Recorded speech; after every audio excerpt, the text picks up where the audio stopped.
I teach violin to children. I want to say that first because it matters not what I do for money, but what I do with my hands, my breath, the specific quality of attention I bring into a room. 32 students currently, aged 6 through 15, scheduled across 6 days in 45-minute blocks. I rent a teaching studio on the second floor of a converted textile building on Arch Street in Norwich, Connecticut. The acoustics are imperfect.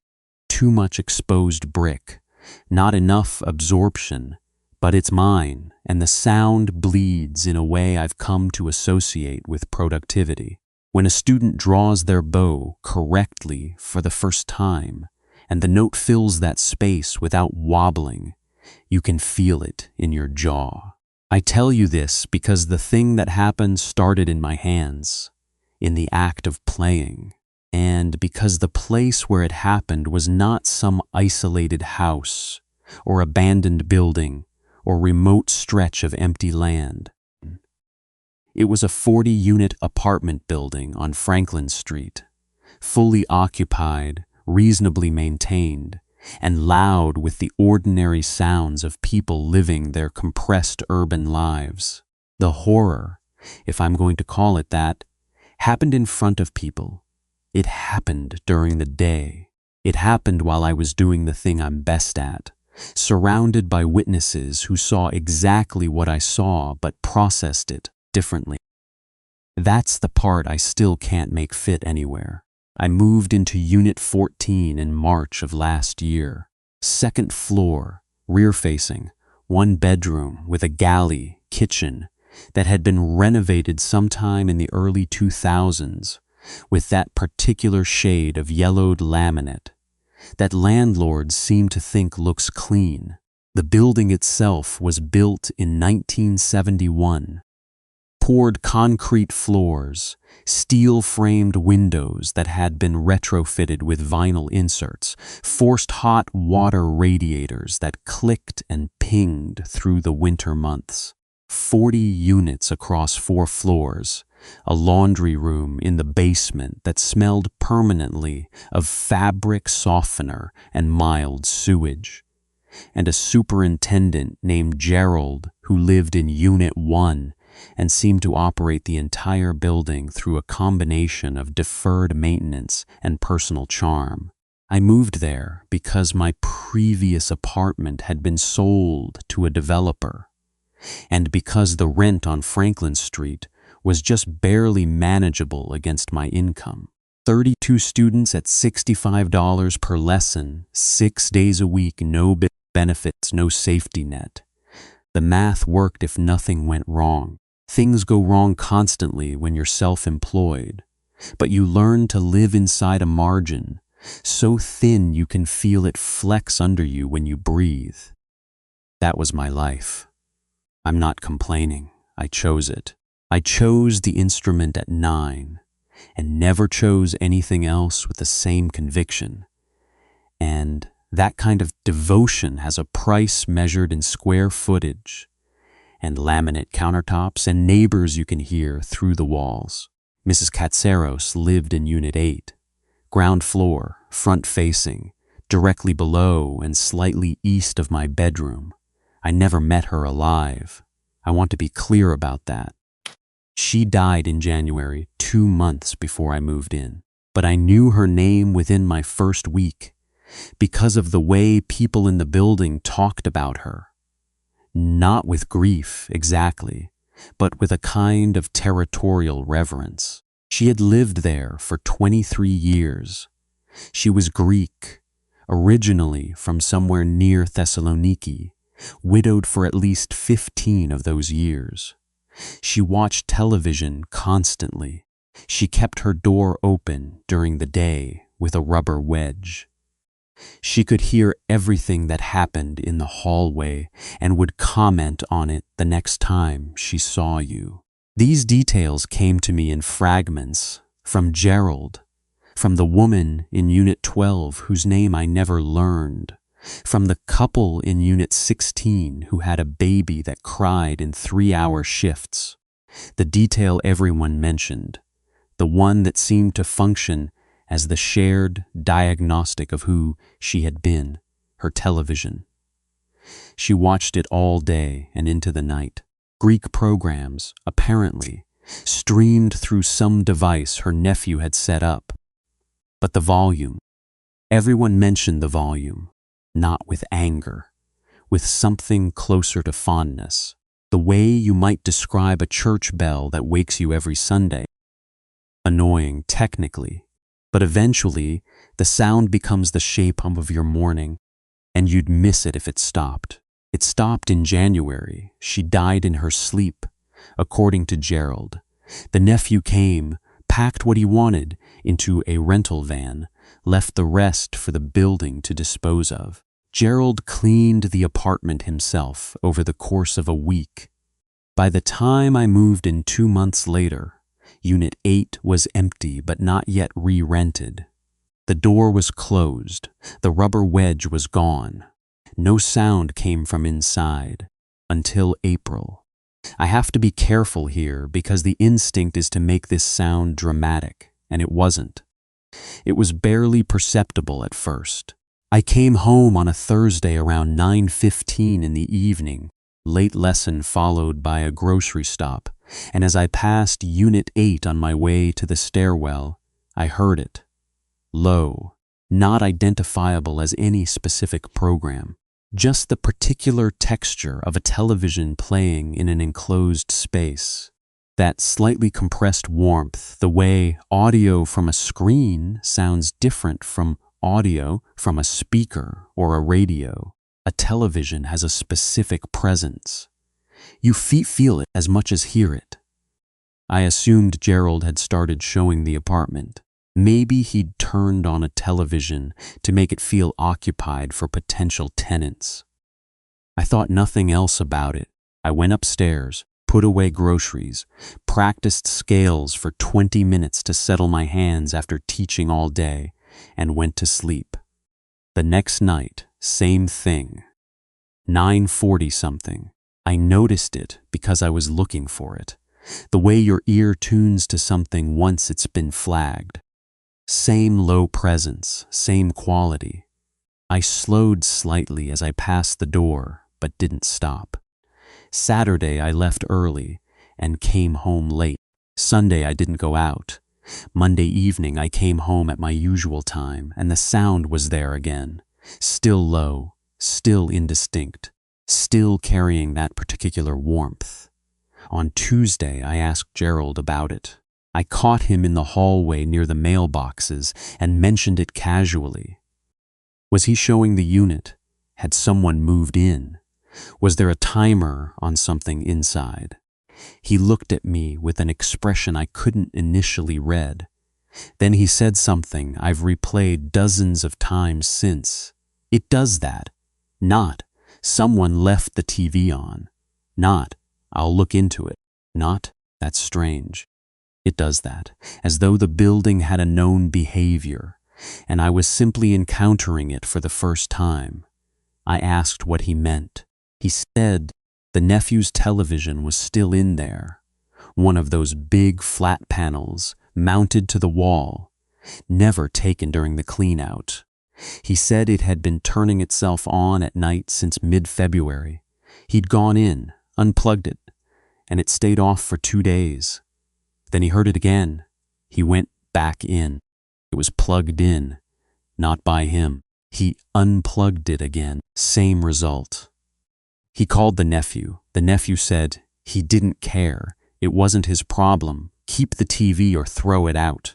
Gerald tried to unmount it, but the bracket was bolted into the concrete, and he didn't have the right tools, so he left it. It turns off by itself around 2 or 3, he said. Not loud enough to bother anyone. Let it be. That was it. His full account. Not frightened, not curious. Annoyed in the way you're annoyed by a dripping faucet you've decided to fix next month. He walked away, and I stood there by the mailboxes with my violin case over my shoulder, feeling something I can only describe as a category error. like I'd been given information that didn't fit inside the frame I was using to process it.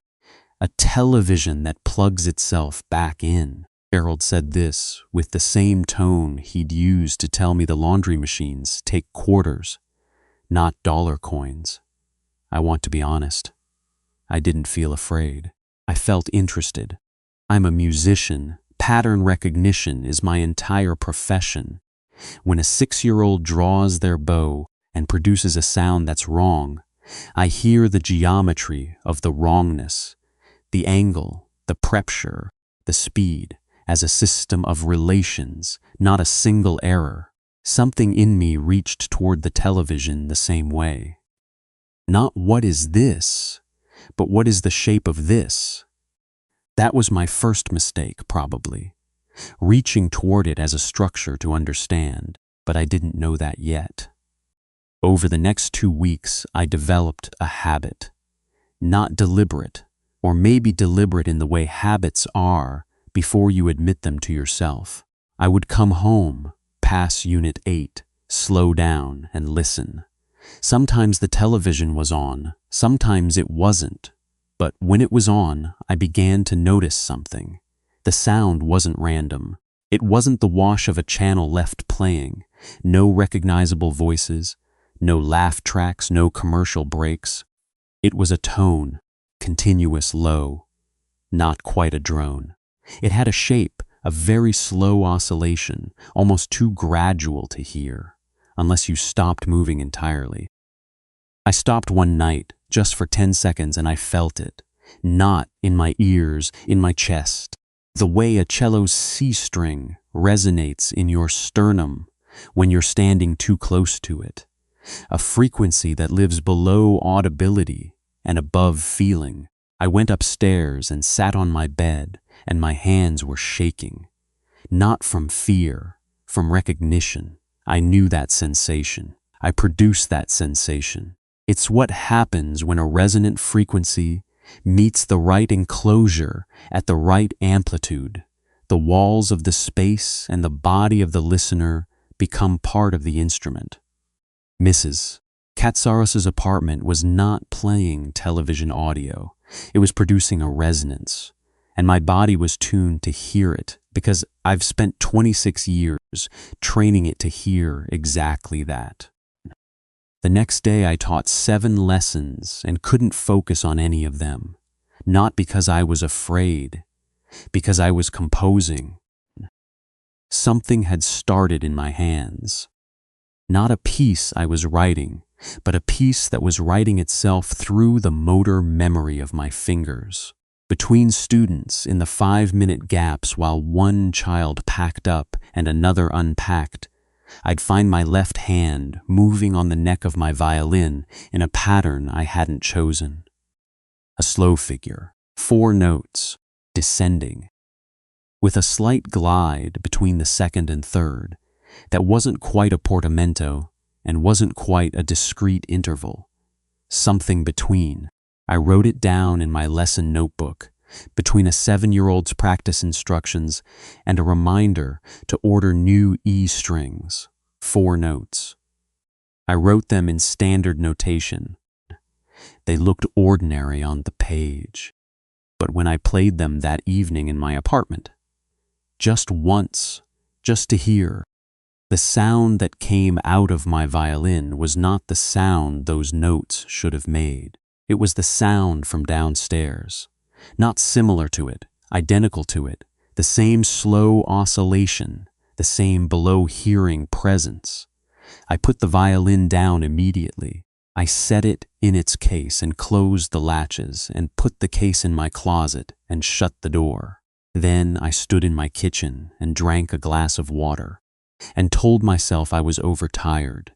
That pattern matching is what my brain does, and sometimes it matches things that aren't really there. But my left hand was still moving, on the countertop, the same 4 notes, the shape of them living in my tendons like muscle memory for something I'd never actually practiced. I didn't play the figure again that night, or the next night, but I felt it constantly, During lessons, I'd catch myself demonstrating something for a student, and the figure would try to insert itself. My fingers would drift toward the pattern, and I'd have to consciously redirect. It felt like a word on the tip of your tongue, an itch in a phantom limb. It wanted to be played, it wanted out. On the third day, a Thursday, my 11-year-old student Marcus was working on a simplified Bach partita, the sarabande, slowed to half tempo, and he stopped in the middle of a phrase and looked at me. "Miss Kaplan, you're humming something." I wasn't aware of it until he said it, but he was right. I could feel it in my throat, the vibration of it, not quite a hum, more like a sub-vocalization, the 4 notes, descending with that glide. "Sorry," I said, "go again from the pickup." He went again, and something happened that I need to describe carefully, because it's the first time the thing moved beyond me. Marcus played the sarabande correctly. His intonation was fine, his bowing was adequate, but at measure 9, where the melody descends through a fourth, his fingers did something I'd never seen them do. They glided, not in the way a student accidentally smears a shift, in the way I'd been hearing it. That specific interval, that specific quality, a slide between the second and third notes of a pattern that wasn't in Bach. He didn't notice. He kept playing, but I heard it, and I heard what came after it. The sarabande continued. But underneath it, like an undertone barely present, in the wood of the instrument itself, there was a resonance. The same one, the one from downstairs, coming from his student-grade violin. "Stop," I said, "too sharp." He flinched. "What did I do wrong?" "Nothing, nothing at all. Let's switch to your scales." He looked confused but complied. He played a major 2 octaves clean, normal, no glide, no resonance. I let him finish the lesson. When he left, I sat in my studio alone and played nothing. I just sat. My hands were on my knees and the 4-note figure was moving in my left hand. The fingers pressing against my kneecap in sequence, over and over, as though the pattern had become involuntary, as though it was no longer mine to withhold. That night I went home and stopped at Unit 8 and pressed my ear to the door. The television was on. The tone was present, but it was different now, or I was hearing more of it. There was a second layer, a higher partial just at the edge of perception, like a harmonic you'd produce by touching the string lightly at the node. It was answering something, or calling something. I couldn't tell if the new partial had always been there, and I was only now capable of hearing it, or if it had appeared in response to something. In response to me, to Marcus, to the figure being played aloud. I stood there too long. Someone came down the stairs behind me, the woman from Unit 12, and I stepped back from the door quickly. She gave me an odd look, not suspicious, more knowing, like she'd seen someone do this before. "You hear it too," she said. Not a question. I said yes, she said. "My husband hears it as a knocking. I hear it as a voice. Different for everyone, I think." Then she walked past me and out the building's front door, and I stood there understanding something new, that this was not my private experience, that the building knew, that multiple people were hearing Unit 8's television and had been hearing it since February, and had each, independently, decided it was something they could live beside. This is the part I need you to understand. Nobody was hiding it. Nobody was treating it as a secret, but nobody was doing anything about it either. It existed the way a shared hallucination exists in a psychiatric ward, acknowledged, normalized, never escalated. Gerald heard it as static, The woman in 12 heard it as a voice. Her husband heard knocking. I heard a tone. We were all hearing the same source and receiving different signals, and not one of us had called the police, or a priest, or a maintenance company. We were all just living with it, walking past it twice a day, listening, absorbing. The next Monday I taught 6 lessons. The 4-note figure appeared in 3 of them, not in my playing, in theirs. 3 separate students, Marcus Agensen, a 9-year-old named Ava, and a 15-year-old named Daniel, who was preparing for a conservatory audition. Each of them, at different points in their lessons, produced the glide, the specific interval, the quality of descent, not as a mistake, as an insertion, the figure slipping into their playing the way a word from another language might slip into a sentence without the speaker noticing. Daniel noticed. He stopped and replayed the passage and frowned. "That's not in the score," he said. "No," I said, "it's not." "Go again." He went again, clean this time, but I saw his left hand hesitate at the position where the glide had occurred. A tiny pause, a twitch of decision, his fingers choosing not to do something they wanted to do. He looked at me with an expression I recognized because I'd been wearing it for a week. The face of someone whose body has started doing something their mind hasn't authorized. "Miss Kaplan," he said, "have you been teaching us something new? Something outside the curriculum?" "No, because I've been hearing something at home, when I practice, I don't know how to describe it, there's a note underneath my playing that I'm not making." I should have said something then. I should have acknowledged what was happening, but I didn't know what to acknowledge. A television on the ground floor of my apartment building was producing a resonance that had migrated into my muscle memory and was now appearing in my students' technique.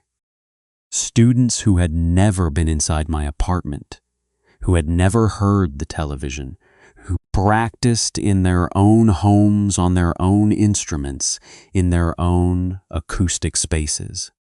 That sentence doesn't belong in any framework I have for understanding the world, but it was happening in front of witnesses, during business hours, in a well-lit studio on Arch Street, with traffic sounds coming through the windows and a coffee shop operating on the ground floor below. That week I canceled 2 days of lessons. I told parents I was ill. I spent those days in my apartment, not playing, trying to determine whether the figure would attenuate if I stopped producing it. If the chain of transmission required my active participation, or if it was now self-sustaining. I sat in my apartment with my violin in its case in the closet, and I listened to my hands. The figure was still there, moving in my tendons. Slower now, maybe. Or maybe I was just exhausted enough that my perception had dulled. I went downstairs and stood outside Unit 8 4 times in 2 days. Each time, the television was on.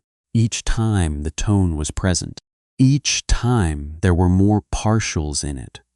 A thickening of the signal, an accrual of harmonic information that felt less like sound and more like a score, being slowly revealed to a performer who was already playing it before they could read it. On the second day, Gerald found me standing outside the door.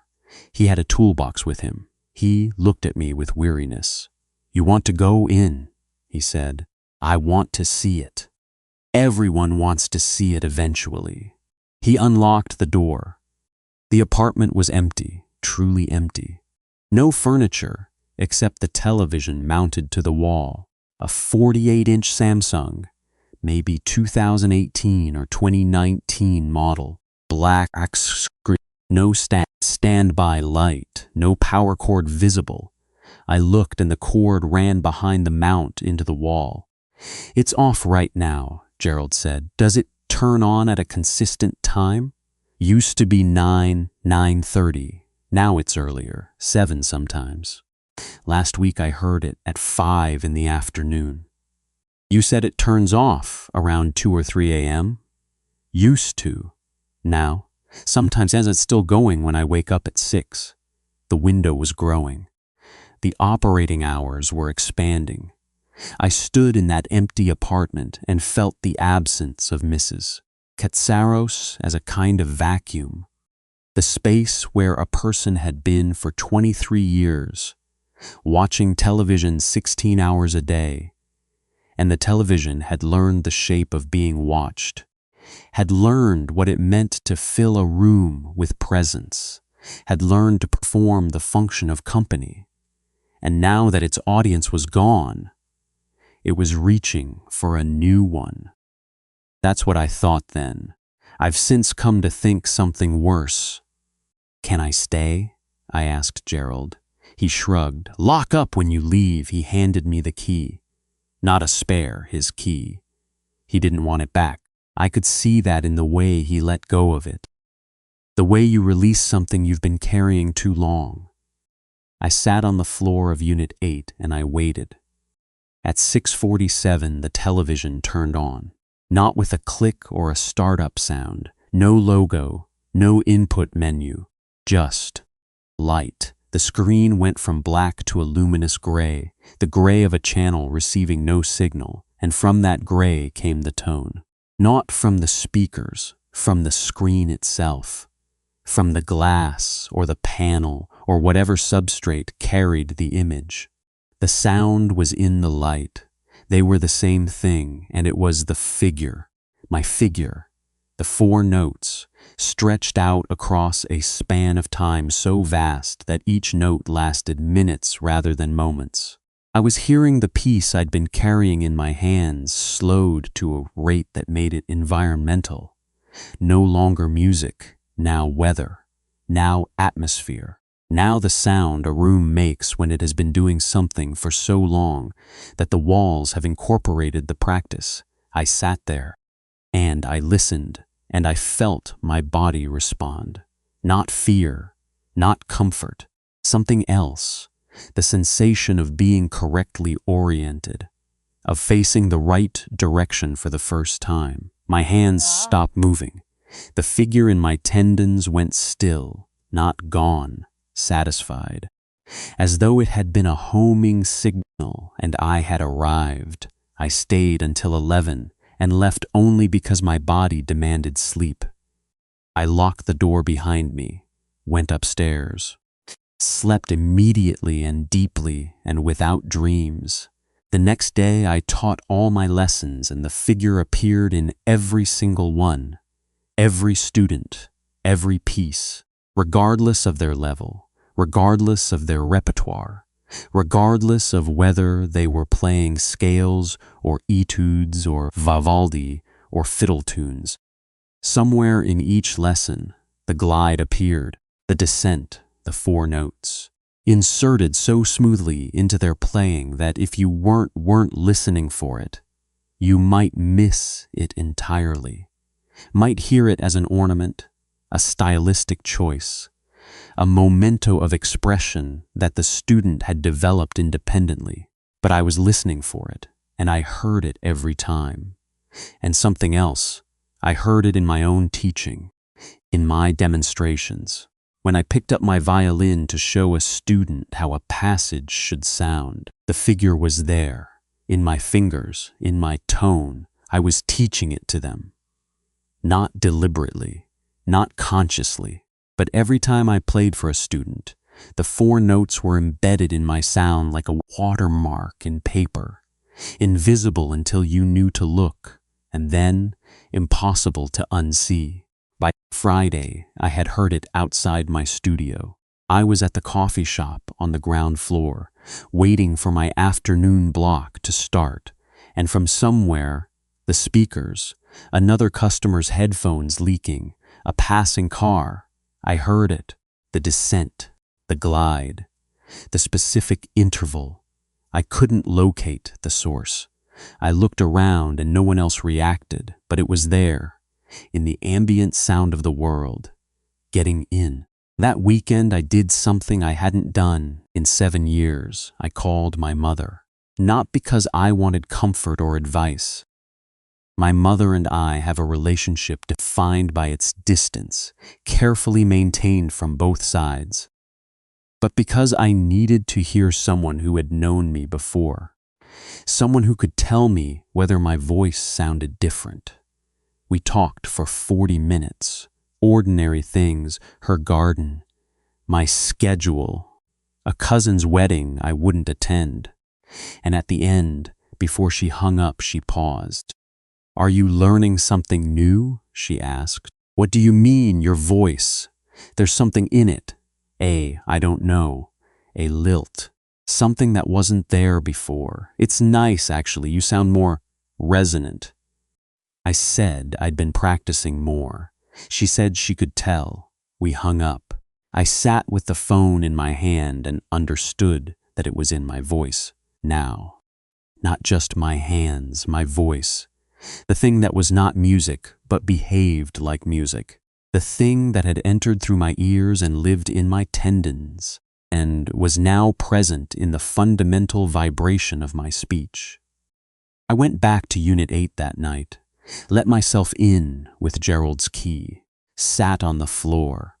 The television turned on at 6:22, earlier than before, the window expanding.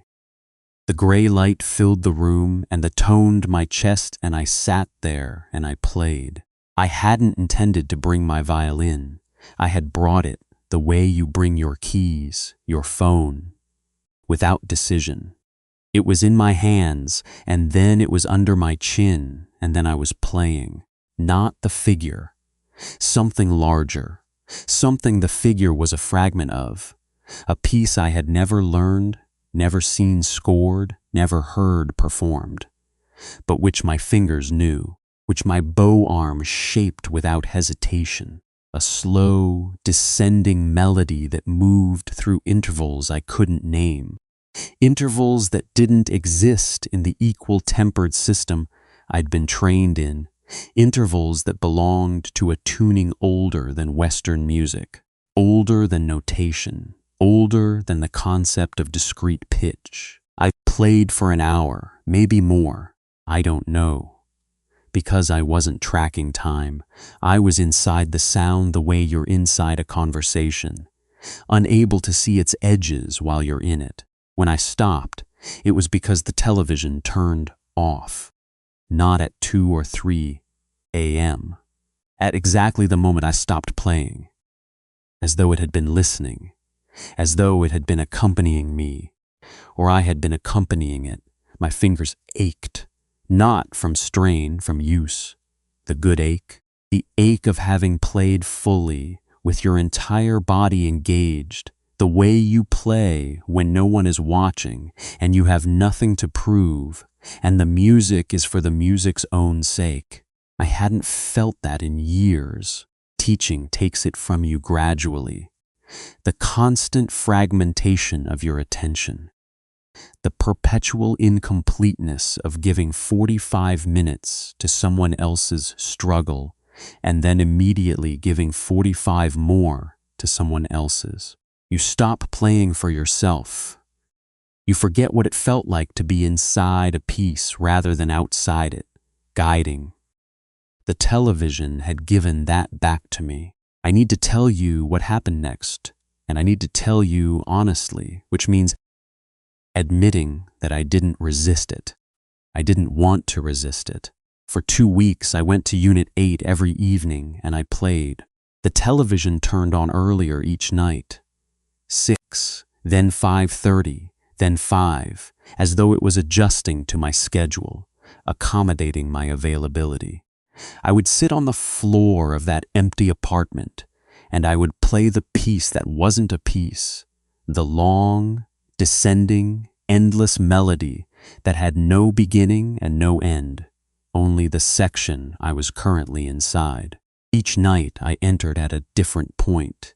Each night my fingers found passages they hadn't found before. The music was vast. It was patient. It had been waiting to be performed for as long as the television had been on, and perhaps longer. And each day I taught. And each day my students played better. Not better in the way students improve through practice, incrementally, with effort, with setbacks. Better in the way a student is transformed when something fundamental shifts in their understanding. Their intonation locked in. Their bowing became fluid. Their tone deepened. Parents started commenting. One mother told me she'd never heard her daughter sound so mature a father. His son had started practicing voluntarily for the first time in 2 years. Daniel, my conservatory-bound 15-year-old, played his audition piece for me, and it was unrecognizable, not technically different, but emotionally different, saturated with a quality of presence that you can't teach, that you can only develop through years of experience he hadn't had yet. They were all playing the piece, not obviously, not in a way any listener would identify, but underneath their Bach, their Suzuki, their scales and arpeggios, the four-note figure was present as a substrate, a foundation tone, the thing their music was built on top of, without their knowledge, and it was making them better. Undeniably, measurably better. I told myself this was good. I told myself I was a better teacher now. I told myself the resonance, whatever it was, wherever it came from, was functioning as a kind of harmonic primer, a sub-audible training frequency that was aligning my students' bodies with their instruments in a way that years of conventional instruction couldn't achieve. I told myself this for 3 weeks. Then the recital happened. Every June I hold a studio recital. All 32 students, a rented performance space at the Community Arts Center, parents and siblings and grandparents, filling 60 folding chairs. It's not a competition, it's a celebration. I've done it for 8 years. It's my favorite day of the year, usually. The kids are nervous and brave and imperfect and wonderful. And watching them perform what they've worked on for months fills a specific space in me that nothing else reaches. This year's recital was on June 14th, a Saturday. The Community Arts Center's main hall, a converted church, with hardwood floors and high ceilings and genuinely beautiful acoustics, one of the best small performance spaces in southeastern Connecticut. 63 people in the audience, all 32 students backstage in various states of anticipatory terror. Me in a black dress with my violin, ready to open with a short solo piece as I always do. I played the Bach chaconne, or I intended to. I walked onto the small stage, acknowledged the audience, raised my violin, and began. For 16 bars, it was Bach. Then it wasn't. I don't mean I made a mistake. I mean the piece shifted. The way a road forks and you realize you've taken the other branch, only after the original is no longer visible behind you. My fingers moved into the figure, the descent, the glide, the intervals that don't belong to Western tuning, and the chaconne became something else. Something that used Bach's architecture as a doorway into a different structure. I was playing the piece from Unit 8 in front of 63 people, on a stage, under lights, and I couldn't stop. Not because I'd lost control, because it was better. Because the music that came out of my violin in that moment was the most beautiful sound I'd ever produced. I could feel it in the room, the way the audience went still. Not the stillness of confusion, the stillness of being held, of being inside something. The acoustics of that converted church took the resonance and expanded it the way Unit 8's empty concrete walls had expanded it, and every person in that room was receiving it directly, into their chests, into their bones, into whatever part of the body recognizes beauty before the mind can name it. I played for 11 minutes. I know this because a parent recorded it on her phone, and I watched the video later. 11 minutes of something that wasn't Bach and wasn't anything else. When I finished, the silence lasted 4 full seconds before the applause. That's extraordinary.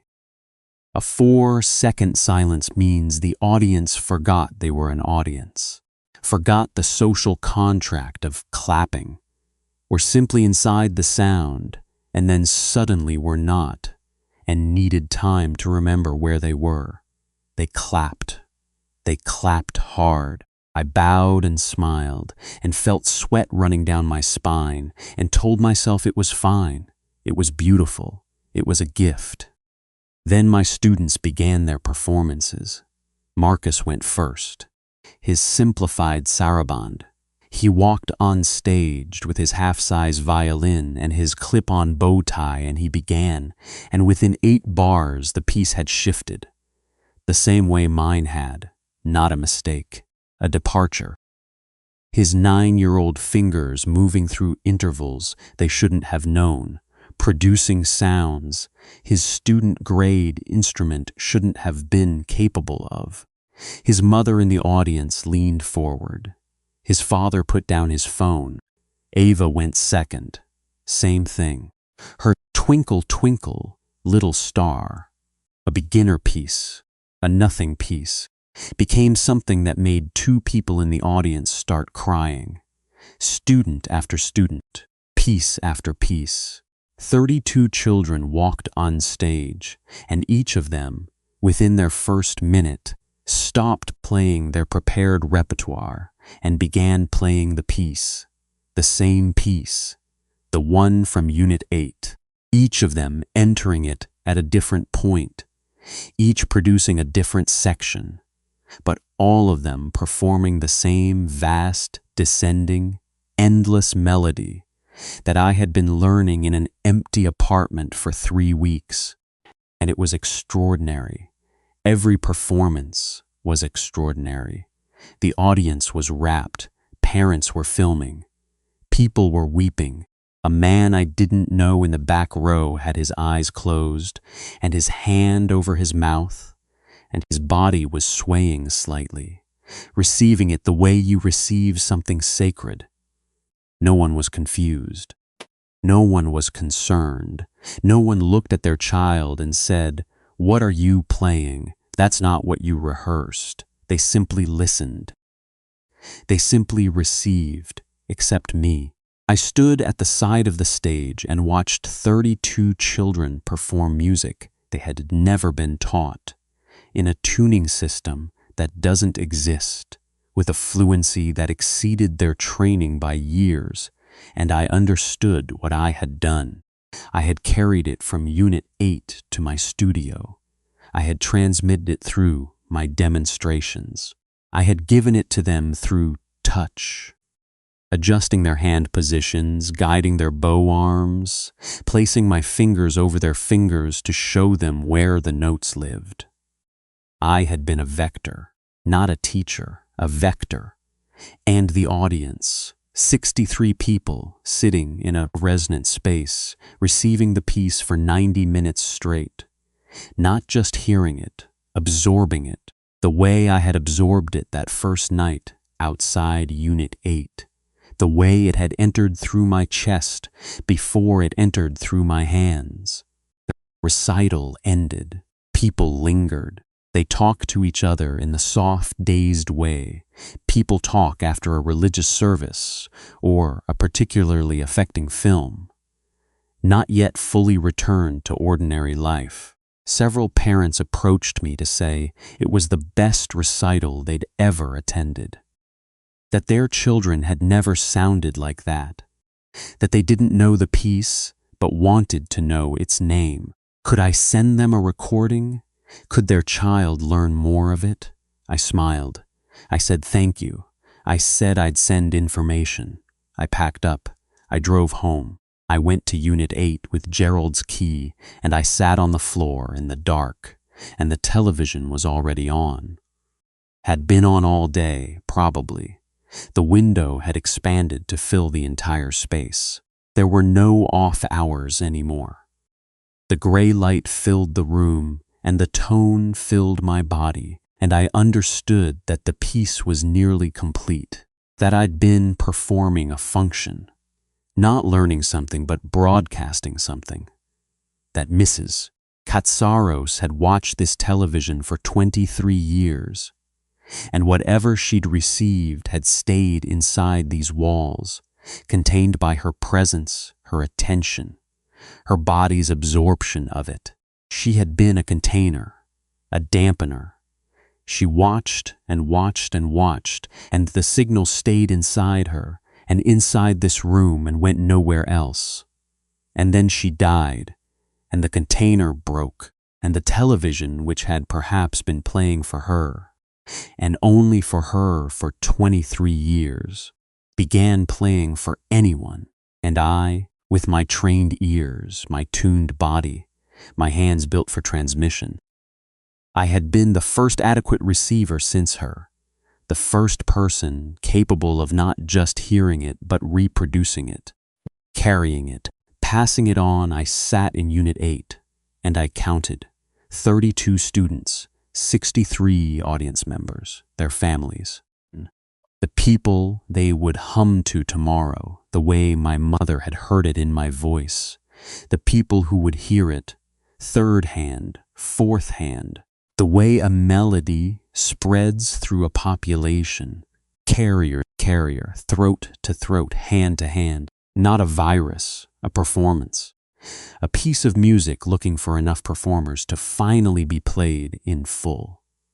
I thought about Mrs. Katsaros, 23 years, alone in this apartment, watching television 16 hours a day, the volume up so loud the whole building heard it. And everyone had loved her for it. Everyone remembered her fondly. She was the building's Greek grandmother, its background noise, its church bell. Maybe she hadn't been watching television.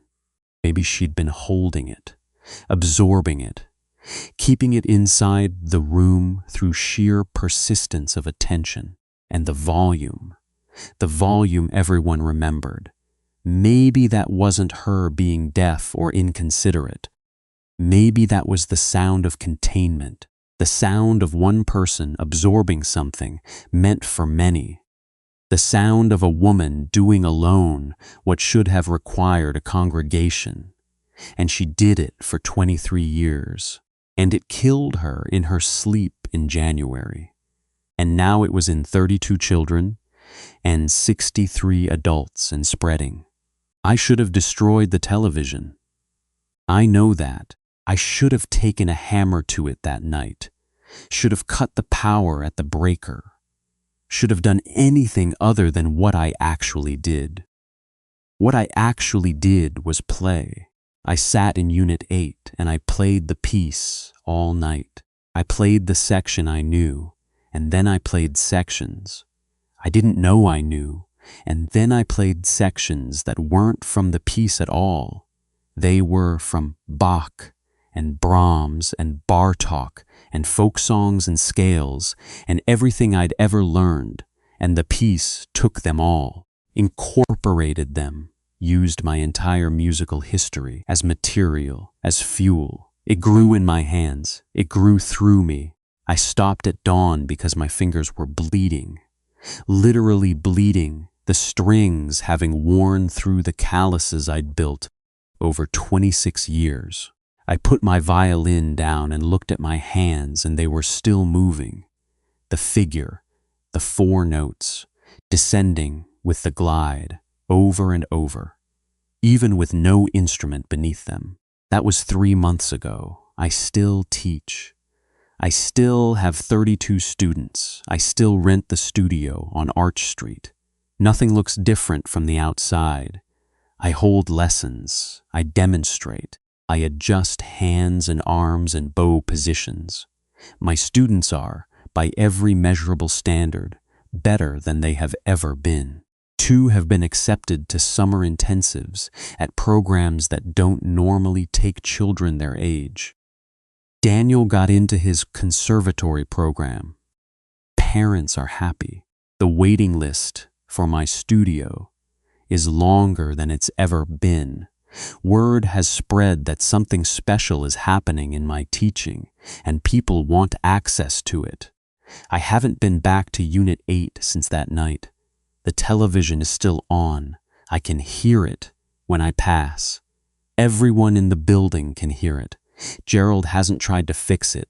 Nobody has. Someone new moved into Unit 7 next door, and when I passed them in the hallway last week, they were humming 4 notes, descending, with the glide. The woman from Unit 12 stopped me in the hallway last Tuesday.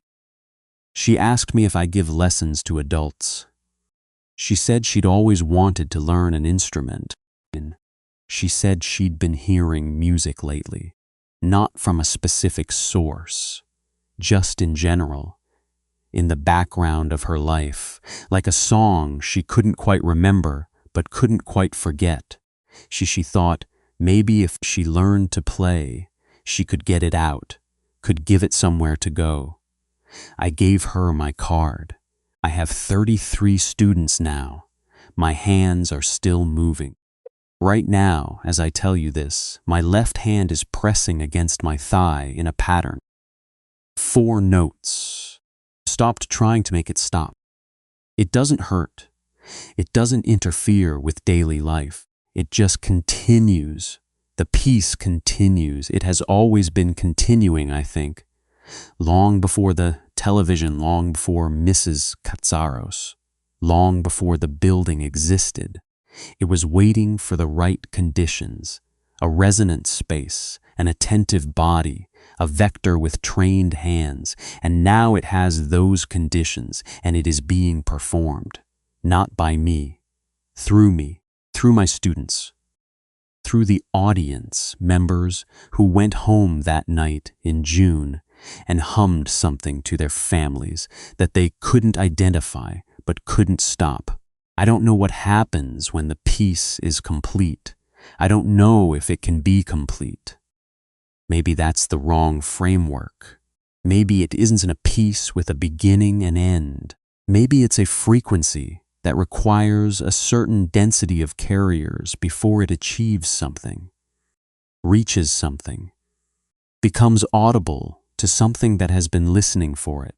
Last week, 3 of my students' parents called me on the same day, independently, each asking the same question. Did I know a good violin teacher for adults? They wanted to learn. They'd been hearing something. They thought maybe if they could play it, they'd understand it. I gave them all my card. I'm very good at what I do. I want you to know that. I teach violin to children, and I have never been better at it than I am right now. My hands have never been more precise. My ear has never been more acute. My students have never been more accomplished. By every metric that matters in my profession, I am at the peak of my abilities. My hands won't stop moving. The piece won't stop growing, and I am not certain, but I think that somewhere in this city, in kitchens and living rooms and cars and offices, 96 people are humming something they can't name. A slow descent, a glide between the second and third notes, a fragment of something vast that they received without consent and are now carrying forward without awareness. I think Mrs. Katsaros has held it alone for 23 years, and it killed her, and I let it out, and now it doesn't need a television anymore. It has me. It has hands, and every day I make more.